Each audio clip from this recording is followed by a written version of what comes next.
Good afternoon. Thank you all for being here. I want to especially thank members of the Croteau family for being here. Danny Croteau was a cherished son, a beloved brother, a friend to many in his 16 acres neighborhood, and a precocious young teen. He was found deceased on April 15, 1972, in the Connecticut River in Chicopee, still dressed in his clothes from his previous day of school at the Our Lady of Sacred Heart School in Springfield. The search for answers and proof of what happened to Danny has ensued ever since for over 49 years. Richard Levine died this past Friday evening, May 21, in a hospital facility in Greenfield. In fact, earlier that day, I authorized members of my office's State Police Detective Unit to present the facts of our investigation to a magistrate in order to obtain a complaint and arrest warrant for Richard Levine for the murder of Danny Croteau. We were prepared to then prosecute Richard Levine and prove his guilt beyond a reasonable doubt. Regrettably, due to Levine's death, there will be no prosecution or trial. But due to the credible and significant evidence that has been assembled in the last year that incriminates Richard Levine, I am announcing today that the investigation into the murder of Danny Croteau is now officially closed. While formal justice might not have befallen Richard Levine here on this earth, we hope to now provide answers and some measure of closure to Danny's family and to a generation in Western Massachusetts and beyond who mourned and wondered for too long. Shortly after the creation and installment of the Massachusetts State Police Unresolved Cases Unit in my office in March of 2020, I assigned Trooper Michael McNally to focus on the unresolved murder of Danny Croteau. In the following months, members of this unit and other members of my office's State Police Detective Unit and prosecutors from my office assembled and combed through thousands of documents and assessed decades of evidence. We uncovered many probative facts and numerous opportunities for modern forensic testing. Some of these facts have been made public, others have not. At the time of Danny's death, Richard R. Levine was a Roman Catholic priest and a friend to the Croteau family. Levine was assigned to St. Mary's Parish in Springfield. Levine had previously met the Croteau family in 1967 while he was assigned to the Croteau's parish, St. Catherine of Siena in Springfield. Danny was the youngest of 5 boys in the Croteau family. He and his brothers had served as altar boys at St. Catherine's and assisted Levine at Mass. Levine also socialized with the Croteau family and frequently took some of the Croteau boys, including Danny, on outings without their parents. Levine also maintained contact with Danny and his family after he was reassigned to St. Mary's Parish in late June 1968 and continued to take the Croteau boys on trips. Levine also invited the boys, either together or alone, to stay overnight at his parents' home in Chicopee, Massachusetts. After Danny's murder, Levine became a person of interest in the early stages of the investigation because of the inconsistent and unusual statements he made to investigators in the days after the murder. Investigators also determined that he lied about the last time he had seen Danny, and witnesses disputed Levine's claim that he was never alone with Danny. Further, Levine was observed alone at the riverbank at about 4:30 in the afternoon on April 16, 1972. On April 17, 1972, a police report of Levine's interview with investigators notes one question asked by Levine, and I quote, "If a stone was used and thrown in the river, would blood still be on it?" On April 17, 1972, a telephone call was made to the Croteau family home. Carl Croteau Jr., then 19 years old, answered the telephone. A male voice said, quote, "We're very sorry what happened to Danny. He saw something behind the circle he shouldn't have seen. It was an accident." The caller would not identify himself and hung up. Carl Jr. told investigators that the male voice was familiar to him and that he recognized the caller's voice as belonging to Richard Levine. When interviewed on January 27, 2021, Carl Croteau Jr. stated that within a month to a month and a half before Danny's murder, he remembered that Danny would return from being with Levine and be sick to his stomach from drinking alcohol. Carl also stated that his brother Danny was usually with Levine on the weekends, and specifically Friday nights. The crime scene at the riverbank where Danny's body was recovered was documented and photographed in 1972. Noted by investigators was the observance of blood-stained soil and blood-spattered rocks. These materials and various items were secured and preserved. Over the many following years, forensic testing was conducted on some of these items. Upon our assessment of the case, we determined that the application of modern forensic testing might provide answers. However, we understood that given the many years that had passed, significant degradation of the evidence was likely and testing might prove unsuccessful. Earlier this year, I enlisted the services of DNA Labs International, a lab in Florida, which then worked together with the Massachusetts State Police Lab to conduct dozens of forensic tests over several rounds of testing. While this process provided moments of hope, ultimately, other than confirming that Danny's blood was present on stones from the crime scene, the resulting information failed to provide significant additional evidence to investigators. Also of recent attention was the fact that on March 23, 2004, Levine showed an acquaintance of his, an employee of the Diocese of Springfield, that he received a typed, unsigned letter in the mail, and further stated that it must have been written by the murderer himself because of the guilt it described. This person documented these conversations with Levine in emails to his superiors at the Springfield Diocese. However, the letter was not known to investigators until the Springfield Diocese produced the emails referencing the letter pursuant to a grand jury subpoena in a separate criminal matter of another clergy member of the diocese. On April 6, 2004, investigators obtained and executed a search warrant on Levine's home in Chicopee to obtain this so-called anonymous letter. While executing the search warrant, investigators spoke with Levine after he was advised of his rights. Levine told the investigators at the time that he received the letter sometime in January 2004 and was, quote, very suspicious of it because it had no return address. He described an elaborate process of opening the letter with tweezers and placing it in a plastic bag prior to reading it because, quote, he knew about fingerprints and DNA. Levine described his own reaction to reading the letter as, quote, chilling.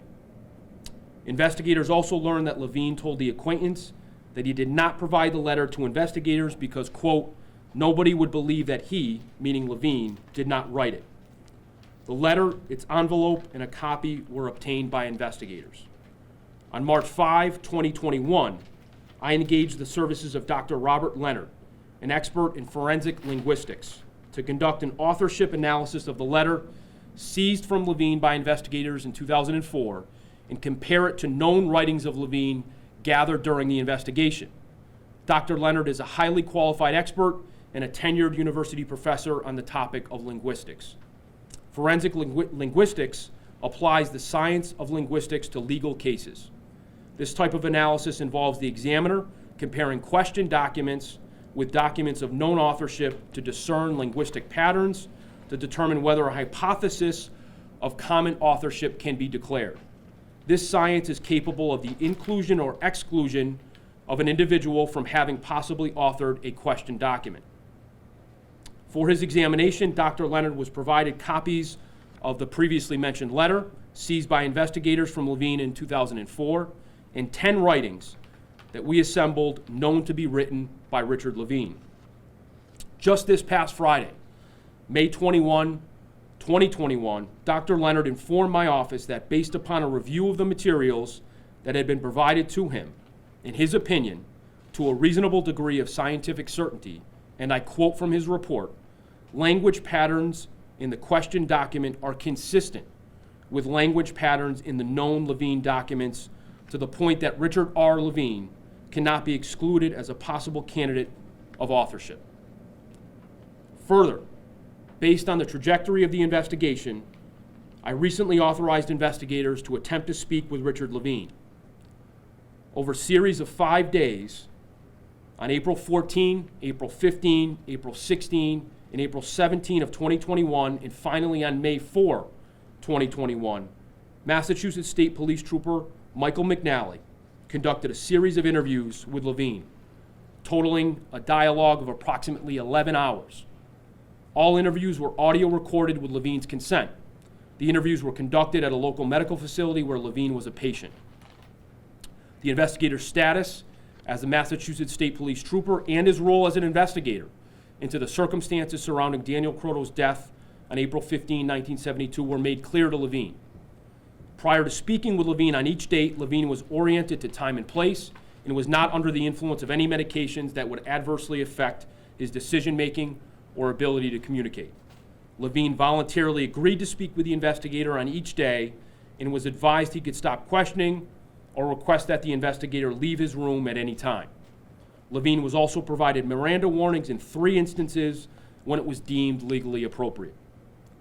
Through all the interviews, Levine refused to affirmatively admit that he killed Danny Croteau. Levine at times was cagey and evasive, continuing his long-running attempts to mislead and distract investigators. However, he made several statements to indicate that he was the last person to see Danny Croteau alive, that he brought him to the riverbank on April 14, 1972, that he physically assaulted him there, and after leaving Danny there, in his words, and returning a short time later, that he saw Danny floating face down in the river. He stated further that he neither attempted to rescue him nor alert Danny's parents or police of Danny's whereabouts or condition. Police then discovered Danny's remains the following day on April 15, 1972. The following is only a small compilation of his incriminating admissions, totaling about 4.5 minutes of the nearly 11 hours of interviews. But I suggest the following provides a clear picture, even 49 years later, that Danny Croteau died at the hands of Richard Levine. Here are his own words. Well, imagine we speaking about Danny Croteau for 2 days now.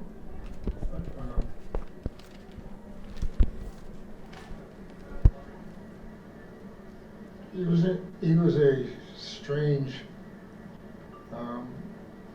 interesting kid. You know, not too bright. Always trying to make jokes about things. And if you didn't answer, he'd increase his voice. Yeah, you turn around and you feel like saying, "Will you shut up?" Why did you go down there with him? To the river? Yes. He wanted to see the waterfall Okay. up close. Then what happened? So I took him on the other side of the Chicopee River, and we walked up and down, and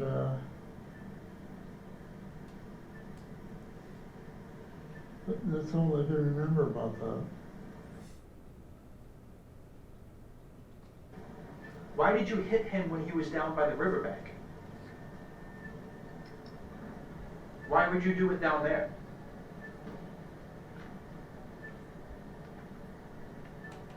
I don't remember hitting him down by the riverbank, but giving him a good shove. You did give him a good shove? And why did you give him a good shove?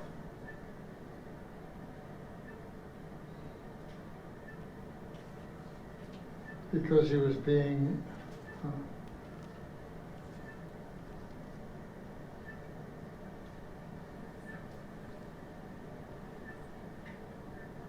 how shall I say?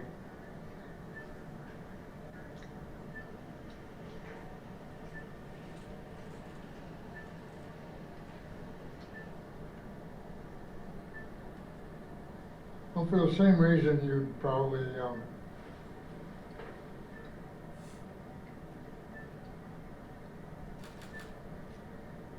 push your own son. I said, "Hey, Billy, you don't do that." You know. Explain to me how you came across the body. Well, I just saw it floating. You saw it floating. And how did you know it was Danny? The way he was dressed. And what did you do after you saw the body in the water? I don't remember what I did.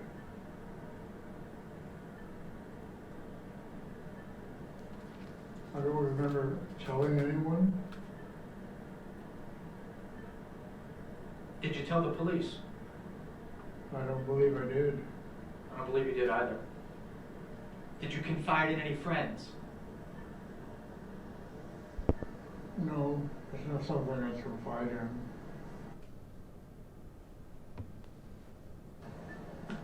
I just remember being heartbroken when I saw his body going down the river, knowing I was responsible for giving him a good shove, you know. And you remember seeing him face down in the river? Yeah, And that was after you left him there? yeah, That was the same day that you left him there? right. Okay. To my greatest regret, Do you say that's your greatest regret? to my great regret, To your great regret? How did you feel when you returned home? kind of heavy-hearted. Why? Well, he was a nice little kid. Kind of dumb, but still charming in a way. If I share this with the public, they probably wouldn't believe it.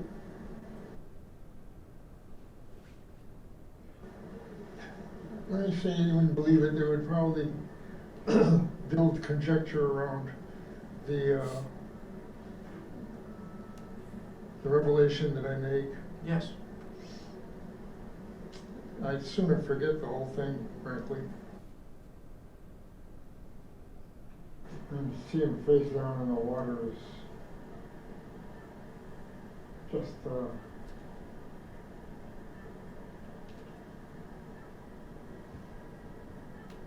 not something you'd like to keep in mind.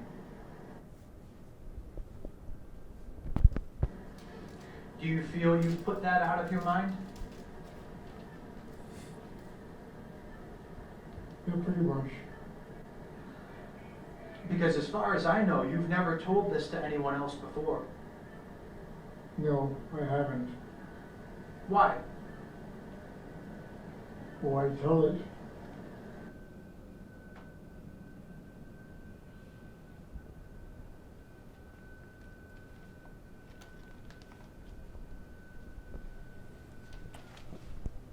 So many people worked on this case and sought answers and proof for almost 50 years. Every one of those individuals wanted justice for Danny and his family. I thank them all for their hard work and commitment.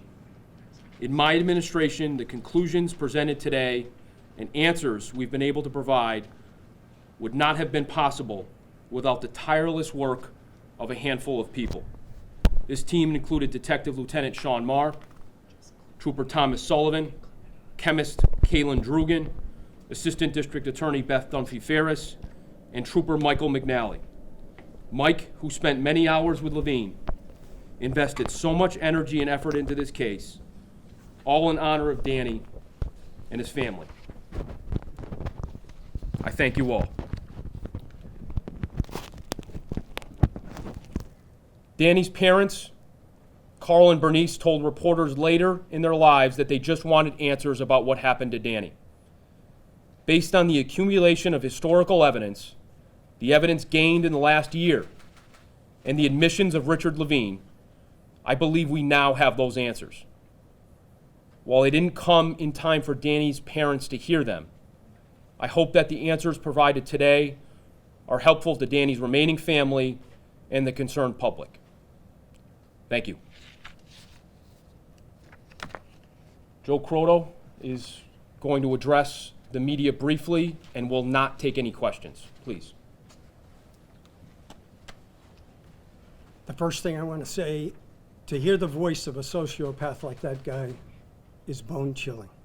It's unbelievable. I'm awfully glad that my parents will never hear this. On behalf of my family, I want to thank the District Attorney's Office and all your employees for bringing this as far as you could. I also want to thank Trooper McNally and all the other people who have helped bring this to a conclusion. I also want to thank all those people who stepped forward when it wasn't a good time to give the district attorney and his staff and the state police the information they needed to get to this point. We're disappointed that he's not being brought to justice, but just like the district attorney, we believe there's a higher power, and he will face that higher power now. Thank you. Happy to take some questions.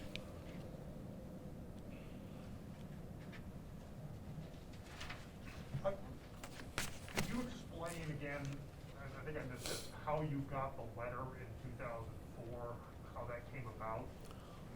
The letter was talked about by Levine to an employee of the Springfield Diocese. That ultimately, that knowledge ultimately made its way to law enforcement. Law enforcement then applied for and were granted a search warrant for Levine's home. When the letter was acquired, that's then when Levine made the statements around the letter that I quoted, Paul. So the letter was acquired by state police in 2004. And it was sent from who to who, allegedly? That we don't know.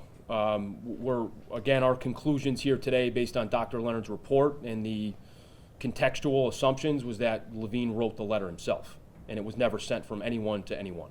He just kept it. We believe he kept it and made it known to the diocese in an effort to distract from his own culpability. Again, being what I think is fairly characterized as a sociopath, he was looking to, again, assign blame in other places and continue what I called a long-running endeavor to distract investigators.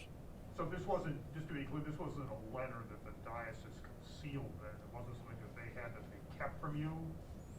I cannot say that, no. You can't say, sorry. Go ahead.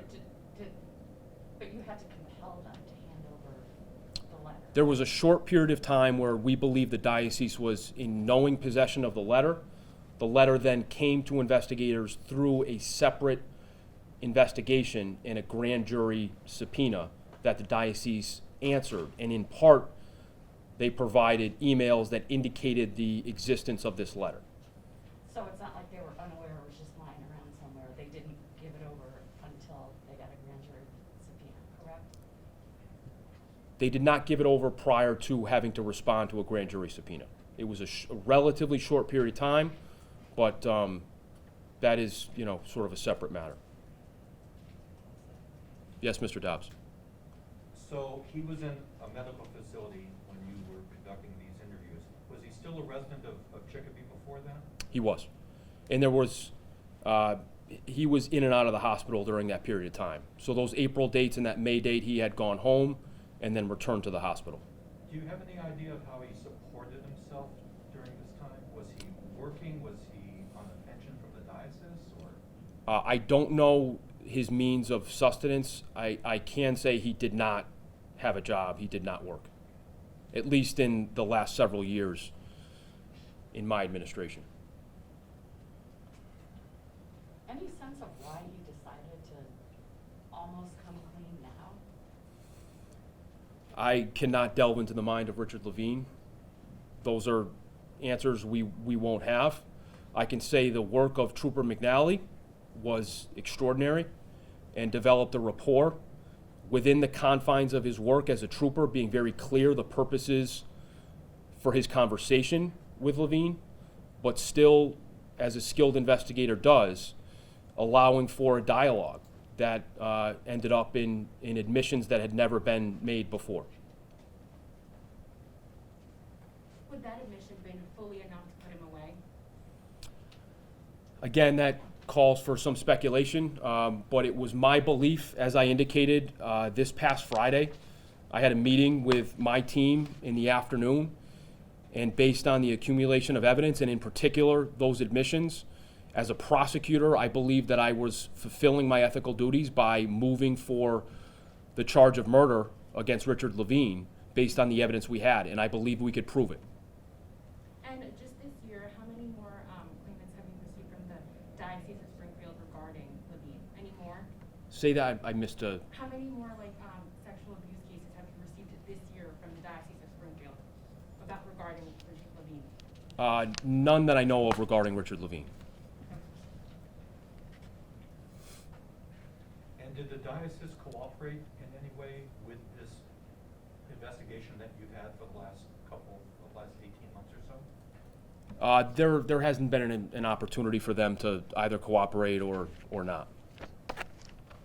Can you just take me through, so you said you authorized your team to present the case to a magistrate, and can you just tell me, were you about to walk in the room and then you got the call that he died, or how did that play out on that final day?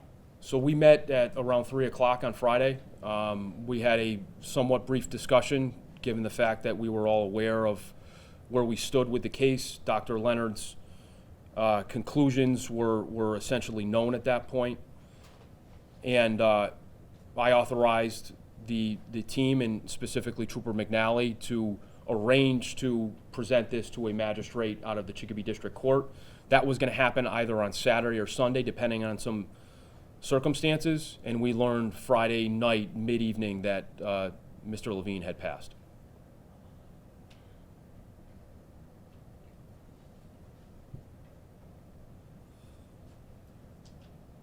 When was that recording played or recorded? What date was that? That's an accumulation from the various interviews, so they're from the different dates. Probably some from the latter dates. The first discussion or two was less substantive with Levine, but they're from separate parts. Those were I want to be very clear. That's a compilation, and those were strung together for purposes of this presentation to the public. And again, the conversation spans 11 hours, but we were very mindful of voluntariness and our legal obligations, and we believe those were observed. Was this the first time that he had spoken with law enforcement in all of these decades? No, as I mentioned, Paul, he spoke with investigators around the time of the search warrant of his home in 2004. There were other times, 1972, he made what could be regarded as inculpatory statements about throwing the rock into the water and whether the blood would remain on it. So at times he engaged with law enforcement. He had counsel for many years, which prevented, of course, law enforcement speaking with him. That goes back decades. But as I indicated, he was always very mindful, I think, of protecting himself in those conversations. But he had talked to investigators in the past. Just to clarify, the blood on the stone, that when he asked that question, that information hadn't been made public to the family or to anyone else, right? There's no way he could have known that was part of the evidence at that moment?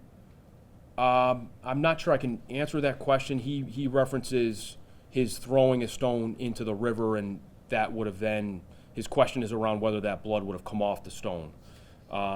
I'm not sure if I can characterize what was known and what was not known. But certainly, either way, the statement he makes in 1972 and some of the statements he makes relative to that information is, in our minds, very much incriminatory as we piece it together. Yes, sir. How did he die, Richard Levine? And was it expected? Was it sudden? I can't speak to the specific circumstances of his death, but I can tell you that he was not well for some period of time. He had some physical ailments around some broken bones and things. But obviously with HIPAA restrictions and knowing only what I know, I don't know exactly what led up to his death and what caused his death. Anybody else? Thank you. Thank you all.